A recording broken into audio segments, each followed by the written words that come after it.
Dans cet épisode, nous allons analyser rapidement les listes de 2 tournois importants. Le premier sera celui de l'Alpine Cup ayant regroupé plus de 150 joueurs, qui a vu s'affronter l'index Orc contre la nouvelle mouture de l'index Space Marine du Chaos. Commençons par la liste des adorateurs des dieux sombres. Dans les personnages, nous avons 2 seigneurs du chaos, dont l'un est seigneur de guerre. Les 2 auront la marque universelle, le marteau démon et le pistolet plasma. On rajoute Arken Wallclaimer, un sorcier en armure Terminator avec la marque de Nurgle, il aura son familier et un combi bolter. Ensuite, un technomancien avec la marque de Tzeentch et l'optimisation l'œil de Tzeentch, afin de générer des points de commandement. Du côté des unités de ligne, on va avoir une unité de 10 cultistes avec la marque de Nurgle. Dans les transports dédiés, un rhino du chaos avec la marque universelle afin de transporter les seigneurs du chaos et leurs élus que l'on verra un peu plus tard. Il a les 2 combi bolters et un lanceur Avoc. Dans les autres unités, on commence avec 2 prédateurs destructeurs avec la marque de Nurgle pour les 2. Ils ont le combi bolter, le lanceur Avoc, les 2 canons laser et bien sûr l'autocanon Predator. Un Vindicator aussi avec la marque de Nurgle, combi bolter, son canon démolisher et le lanceur Avoc. On finira cette liste avec 2 unités de 5 élus du chaos avec la marque universelle évidemment, un Ferrocenturus aussi avec la marque universelle car désormais pour pouvoir profiter du stratagème relance des jets pour toucher et blesser, eh bien il faudra bien avoir cette marque. C'est fini la relance des 1. Bien entendu, il aura ses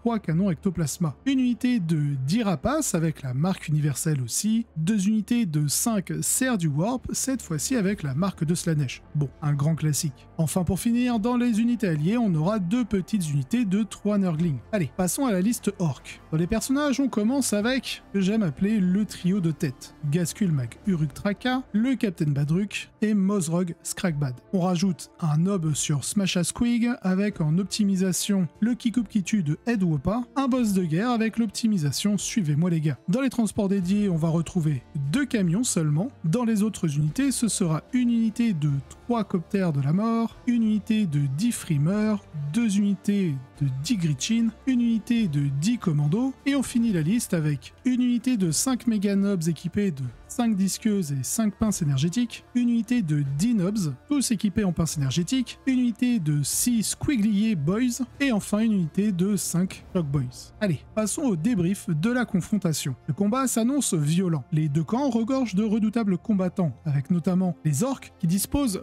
pratiquement d'une unité de chacune de leurs escouades les plus redoutables et les mieux équipées. Les forces du chaos ne sont pas aussi redoutables au corps à corps, mais elles compensent cela avec une puissance de feu nettement supérieure, borrant de nombreux excellents chars avec la marque de Nurgle qui semble particulièrement fort dans ce match, comparé à seulement quelques frimeurs du côté des peaux vertes. Dans le cadre de la mission principale Éliminer l'ennemi, Purge the Foe en anglais, cette combinaison de facteurs donne un avantage assez significatif au chaos. Les 2 camps sont suffisamment mortels en contre-charge pour que l'adversaire perde généralement ce qu'il avance. Mais le chaos peut éliminer les unités à distance de manière beaucoup plus fiable, offrant un flux constant de points via le kill mort, jamais vous en éliminez plus que votre adversaire, à moins que les orques ne fassent quelque chose à ce sujet. Je suppose que le chaos cache simplement les 2 unités de Nurgling en réserve lorsque les orques essaient. Je pense que les chances pour eux d'être bloqués par les rides infernaux, tués par une interruption ou massacrés par des élus sortant d'un transport sont assez élevées. Je pense que leur meilleure chance est d'essayer d'organiser un tour décisif où l'unité de Ghazghkull et les boys sur Squiglier se ruent sur les menaces du chaos les plus redoutables, car ces 2 unités peuvent probablement encaisser une interruption et quand même éliminer quelque chose, ce qui pourrait fournir suffisamment de momentum pour remporter la partie. Il sera vraiment difficile d'atteindre ce point sans perdre au préalable quelques unités clés, et ils doivent vraiment démanteler le chaos à partir de là pour remporter la victoire. Mais au vu du résultat, il semble que l'avantage du match était assez insurmontable. Victoire 20-0 pour les Space Marines du chaos. Passons au débrief de la liste du joueur Space Marine du chaos. Il est vraiment impressionnant de voir cette liste Space Marine du chaos prouvant que la faction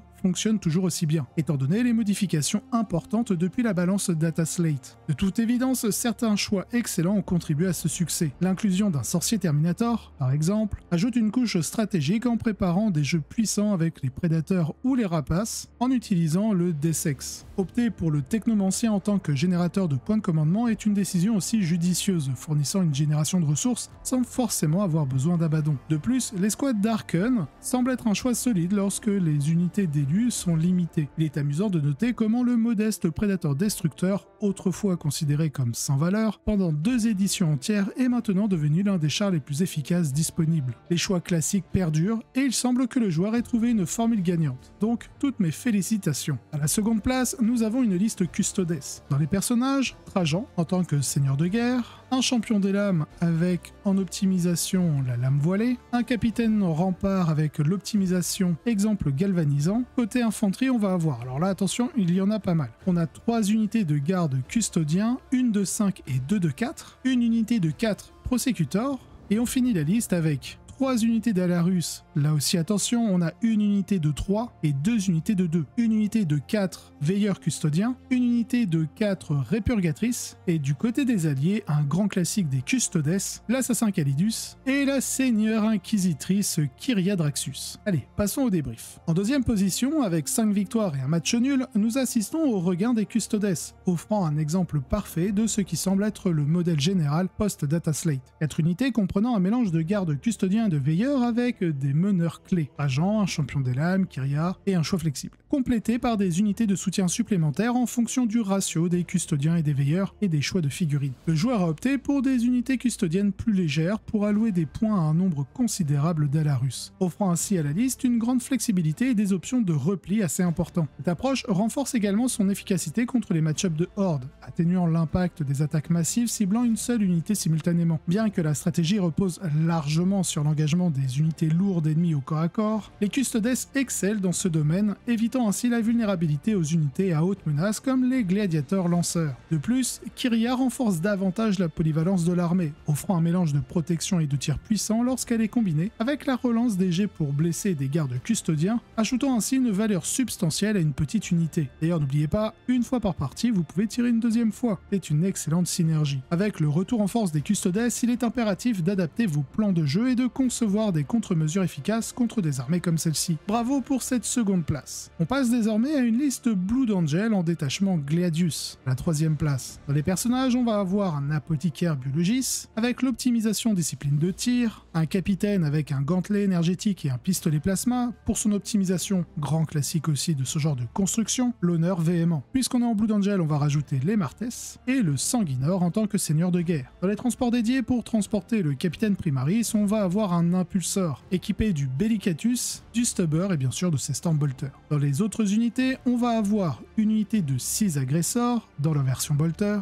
une unité de 5 intercesseurs d'assaut avec leur réacteur dorsal. Alors là, on a 2 pistolets plasma en tout et un gantelet énergétique, une unité de 4 héros de compagnie et une puissante unité de 10 Marines de la Compagnie de la Mort avec leur réacteur dorsal. Ils ont tous un pistolet inferno et un gantelet énergétique. On finira cette liste avec 2 unités de 3 éradicators, une unité de 5 infiltrators avec le gantelet Helix et les communications, un Land Raider Redeemer avec son missile tracker, son multifuseur et le Stormbolter en plus, 2 Predators mais cette fois-ci Annihilator, avec le missile tracker et le Stormbolter en plus. Regardons le débrief. Une autre liste avec 5 victoires et un match nul. Nous rencontrons une composition qui intègre certaines des unités fondamentales. Les agresseurs avec le Biologis, les héros de compagnie et un Redeemer. En allouant stratégiquement des points pour renforcer les capacités des agresseurs tout en utilisant des Predators comme soutien anti-char. De plus, elle intègre des éléments de la faction des Blood Angel. Inclusion de la synergie de Lemart avec la Compagnie de la Mort est une stratégie bien établie et très efficace. Cependant, le déploiement du Sanguinor, bien que moins courant, démontre un timing astucieux. Sa présence s'avère inestimable contre les spectres nécrons, en particulier lorsque leurs technomanciens vulnérables tentent de rester dissimulés derrière armure, tandis que la ligne de front s'engage. En introduisant le Sanguinor, car vous avez des attaques de précision, vous obtenez un moyen direct de neutraliser la capacité d'insensibilité à la douleur des spectres, grâce d'abord à l'activation du Sanguinor qui tape en premier, neutralisant le technomancien pour ensuite activer votre autre unité. Cela permet de punir des manœuvres évasives destinées à protéger le technomancien. Et le Sanguinor représente aussi une menace significative pour les nouvelles forces Drukhari, exploitant les blessures dévastatrices, car il est précision et blessures dévastatrices sur ses attaques, pour éliminer potentiellement un archonte afin de passer à travers l'invulnérable à 2+ qu'il possède, avant qu'il puisse riposter avec ses relances de blessures. Je ne fais effleurer l'analyse stratégique du Sanguinor, car sa polyvalence garantit qu'il reste un atout redoutable même dans des scénarios moins favorables, en acceptant le risque qu'il agisse de manière indépendante. L'inclusion du Sanguinor se distingue comme un choix tactique astucieux, démontrant un exemple remarquable d'acuité stratégique. Bravo pour avoir construit une liste aussi intéressante dans un metagame en pleine évolution. Enfin, pour la 4e place, une autre liste Custodes. Je pense que c'est Joker qui sera ravi et versera peut-être sa petite larme. En personnage, nous avons 2 champions des lames, le premier avec l'optimisation de la lame voilée et le second avec le chasseur inlassable. Un capitaine rempart et Trajan Valoris tant que seigneur de guerre. Dans les unités de ligne, on va avoir 2 unités de 5 gardes custodiens. On continue avec une unité de 4 prosécuteurs. Dans les autres unités, on va avoir 3 unités de 5 veilleurs custodiens. Et dans les unités alliées, comme tout à l'heure, un assassin Calidus et la seigneur inquisitrice Kyria Draxus. Bon, puisque nous avons déjà vu une liste custodes quasi équivalente, le débrief sera rapide. Notre dernier joueur, avec un score de 5 victoires et un match nul, nous présente à nouveau le modèle de base des listes custodes avec des points flexibles utilisés pour transformer toutes les unités d'infanterie en unités de 5 figurines et en ajoutant une 5e unité. Cela échange un peu de flexibilité sur les objectifs contre une meilleure capacité à faire face à la perte d'une escouade, et à mesure que les adversaires se préparent plus sérieusement pour affronter les custodes, je pense qu'il y a de bonnes chances que cette dernière capacité finisse par paraître plus importante.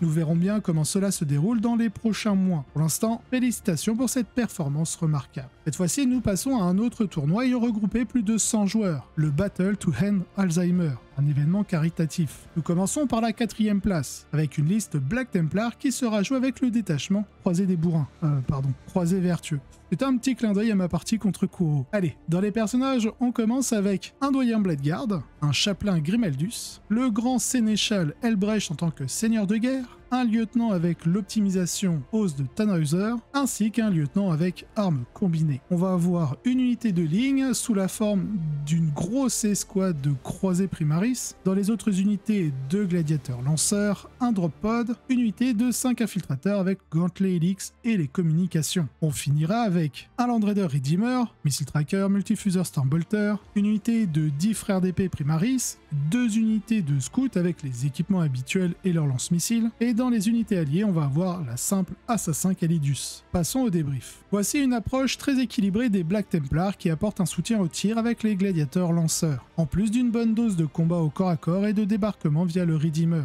Un module d'atterrissage fait également partie de la liste ici. Je suppose que c'est pour mettre une pression d'entrée de jeu. En réalité, je sais pas trop ce qu'il va mettre dedans en dehors des scouts. De même pour le doyen Bladeguard. Je ne sais absolument pas avec quoi il le rejoint. Bref, il reste des scouts et une Calidus qui viennent renforcer la capacité à scorer, faisant de cette liste un ensemble vraiment bien conçu. Donc, bien joué pour cette 4e place. À la 3e, ce sera une liste Necron en cours Canoptech. Dans les personnages, le Nightbringer, le Dragon du Vide, un Transcendant Ctan, donc là on est sur une liste triple Ctan, un Plasmancien en tant que seigneur de guerre, 2 technomanciens dont le premier aura l'optimisation Dimensional Sanctum pour l'infiltration et le deuxième aura l'optimisation hyperphasique Fulcrum. Dans les unités de ligne, on va avoir une unité de 10 immortels tous équipés de Tesla. Dans les autres unités, on va avoir 2 unités d'un maraudeur Canoptech ainsi qu'un réanimateur Canoptech. On continue avec 2 unités de 6 spectres Canoptech, tous équipés avec les particules et leurs petites griffes. Et on finit avec 2 unités d'un seul Destroyer Locust. Regardons le débrief. La cour Canoptech continue de bien se comporter après les ajustements apportés aux immortels via la FAQ. Oui, c'est fini les blessures mortelles avec eux. Ils conservent tout de même d'excellentes statistiques brutes pour contrôler les objectifs et affronter les unités imprudentes, ainsi qu'une merveilleuse gamme d'outils avec des mouvements réactifs et un stratagème d'agents solitaires à portée de main, ce qui rend leur engagement très difficile pour une large gamme d'armées dans le jeu. Le triple Ctan est tout aussi résistant et difficile à gérer que jamais, et j'apprécie l'inclusion du Transcendant pour assurer une projection supplémentaire. Les maraudeurs restent des pièces de contrôle du champ de bataille vraiment dangereuses en Canoptech, où ils prospèrent. En même temps, vous me direz que c'est le seul détachement où ils sont intéressants. Et franchement, vous auriez raison. Bon, la cour Canoptech reste solide avec tous les bons outils, donc très bien joué pour cette 3e place. À la 2e place, ce sera une liste Inari, et une vraie liste Inari. Dans les personnages, on commence avec un Death Jester qui aura l'optimisation, la seule réellement qu'on peut lui donner désormais, un messager de la destinée. Un grand prophète coureur céleste avec l'optimisation de la gemme du phénix, Ivren en seigneur de guerre, ce qui permettra d'inclure des unités Drukhari, et Dieu sait que les Drukhari se sont largement améliorés depuis la balance Data Slate. Bref, continuons. Dans les autres unités, 2 unités d'un Hornet équipées à chaque fois de 2 lances ardentes, 3 unités d'une arme d'appui en canon D. On continue avec 3 unités d'un marcheur de guerre, avec les lances ardentes aussi. Dans les unités alliées, on va avoir 2 unités de 10 guerriers Kabbalites avec tous leurs équipements habituels, une unité de 5 mandragores, 3 unités d'un ravageur équipé à chaque fois de lance des ténèbres et 2 unités d'un Venom. Regardons le débrief. Les pauvres Eldar sont contraints de s'appuyer sur tout un index d'excellentes unités et le reste de leurs excellentes règles pour le moment. Et en conséquence, ils continuent d'être vraiment bons. Une façon d'atteindre cela est de maximiser certains types de déséquilibres en empruntant à la gamme des Drukhari et les Inari, une combinaison que je m'attends à voir beaucoup plus souvent. J'adore cette composition de liste qui rassemble autant de tirs de lance des ténèbres que possible en amenant quelques ravageurs, en complétant avec la prise d'objectif et le soutien des Kabbalites qui sont vraiment ingénieux, même en dehors du pur Drukhari. Leur synergie avec les Venom est vraiment excellente. Les armes de soutien sont toujours aussi létales et agaçantes qu'elles l'ont toujours été, et ce n'était vraiment que la combinaison Night Spinner incarne qui les empêchait de figurer dans les listes. Enfin libérés de ces aberrations, les Eldar peuvent maintenant jouer à armes égales, enfin quasi égales. Cela reste une liste très cool et une fin vraiment impressionnante. Bien joué. Enfin, à la première place, nous aurons une liste Sœurs de bataille, Adepta Sororitas. Dans les personnages, on va avoir un Magifère, avec l'optimisation Litanie de la foi, Junit Eruita, Morvenval en tant que seigneur de guerre, une Palatine avec un pistolet plasma et en optimisation l'épée de Saint-Elinor, et enfin un missionnaire.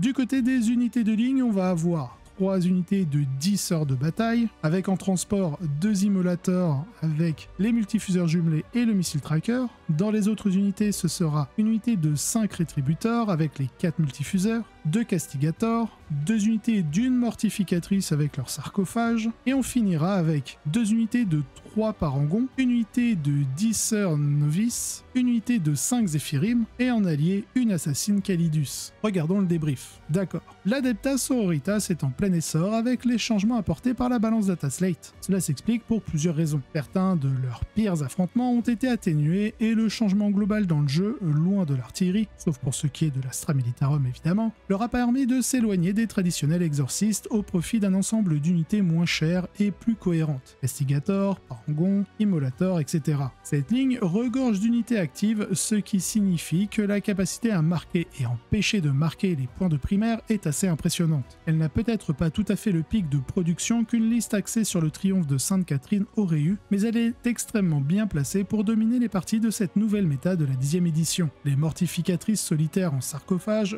constituent des pièces d'écran et d'échange assez solides. Les armées auront vraiment du mal à s'en prendre aux unités qui comptent contre cette armée, car ils rebondiront plutôt sur des couches d'unités bon marché et jetables. Dans tous les cas, très bien joué pour cette première place. Si vous avez apprécié cet épisode, n'hésitez pas à liker, vous abonner et laisser un commentaire. Cela aide énormément au développement de la chaîne, et je remercie tous ceux qui le font. Si vous voulez avoir les épisodes en avance et sans publicité, vous retrouverez en description le lien directement vers ma page Tipeee, ainsi que d'autres contreparties. De plus, vous aurez un lien d'affiliation du partenaire de la chaîne, MyHobbyPlace, si vous souhaitez passer commande. Allez, sur ce, je vous souhaite un excellent wargame.